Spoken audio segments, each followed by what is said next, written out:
Welcome to APSC academy. ఈరోజు group 1 and bank పీఓకి సంబంధించిన free coaching సంబంధించిన ఎగ్జామ్ అయితే ఆల్రెడీ అందరూ రాశారు.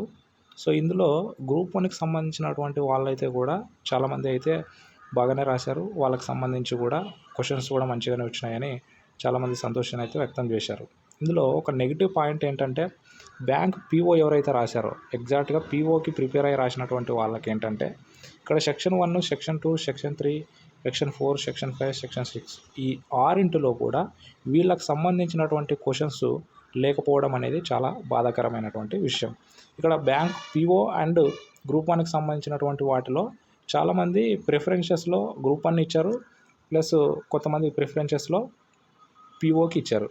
ఇందులో పీఓకి ఇచ్చినటువంటి వాళ్ళు మోస్ట్లీ రీజనింగు, యాప్టిట్యూడు అండ్ ఇంగ్లీష్కి సంబంధించినటువంటి సిలబస్ని అయితే కవర్ చేశారు. వాటినే రాయడానికి వెళ్ళారు. బట్ అక్కడ గ్రూప్ 1కి ఏ విధంగా అయితే సిలబస్ ఉందో వాటిని మాత్రమే రాయమని చెప్పారు. సో ఇక్కడ చాలామంది నెగిటివ్ పాయింట్లు అయితే ఉండడం జరిగింది. ఎందుకంటే బ్యాంక్ పీఓకి సంబంధించినటువంటి సపరేట్ సిలబస్ ఉంది, గ్రూప్ 1కి సంబంధించినటువంటి సపరేట్ సిలబస్ అయితే ఉంది. వాటి నుంచే క్వశ్చన్స్ అయితే రావాలి. ఇంతకుముందు ఏపీ స్టడీ సర్కిల్ తిరుపతి నుంచి క్లర్క్కి సంబంధించి నోటిఫికేషన్ ఇచ్చినప్పుడు కూడా సో అందులో 4 సెక్షన్స్ అయితే ఇవ్వటం జరిగింది. సో ఆ 4 ఏంటంటే ఆల్రెడీ మీకు తెలుసు, reasoning, aptitude plus English, current affairs ఈ 4 సెక్షన్స్లో 25 టోటల్ 100 మార్క్స్కి అయితే ఇవ్వటం జరిగింది. అది ఏపీ స్టడీ సర్కిల్ తిరుపతి నుంచి వచ్చినటువంటి నోటిఫికేషన్లో. అలాగే ఏపీ స్టడీ సర్కిల్ వైజాగ్కి సంబంధించినటువంటి నోటిఫికేషన్ ఇచ్చినప్పుడు కూడా రుషికొండలో స్టార్ట్ చేసినటువంటి ఫస్ట్ బ్యాచ్లో కూడా అక్కడ కూడా యూపీఎస్సీ స్టాండర్డ్లోనే క్వశ్చన్స్ రావడం జరిగింది. దాని మాదిరిగానే ఇవ్వటం జరిగింది. 100 క్వశ్చన్స్ ప్లస్ 50 క్వశ్చన్స్ సీశాట్కి సంబంధించినటువంటి వాటిని. సో ఇక్కడ మనకి ఈ రెండింటి ఎగ్జామ్లో కూడా ఎక్కడా కూడా అన్యాయం జరిగినట్టయితే లేదు. సో ఇక్కడ బ్యాంక్ పీఓ ప్లస్ గ్రూప్ 1 రెండింటికి సంబంధించినప్పుడు రెండు సపరేట్గా ఉంటాయనుకుని చాలామంది అభ్యర్థులు వెళ్ళారు. బట్ అందరూ కూడా డిసప్పాయింట్లో ఉన్నటువంటి మాట వాస్తవం.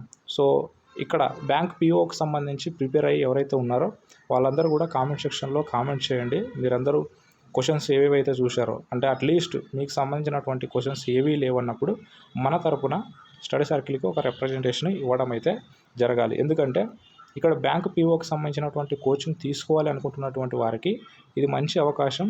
ఈ అవకాశంలో ఎక్కువ శాతం మంది గ్రూప్ 1 వాళ్ళే ఎలిజిబుల్ అయిపోతారనేది ఇక్కడ మనకి క్లారిటీగా కనబడుతున్నటువంటి విషయం. సో ఈ విషయాన్ని మీరు గుర్తుపెట్టుకొని క్వశ్చన్ పేపర్స్ కానీ ఆ ఆన్సర్ పేపర్లో వచ్చినటువంటి ఇష్యూస్ ఏమైతే ఉన్నాయో ఒకసారి మీరందరూ కూడా కామెంట్ చేయండి. దీనికి సంబంధించినటువంటి డీటెయిల్స్ ఫర్దర్ అప్డేట్స్ ఏమైనా ఉంటే నేను మీకు చెప్తాను. Thank you.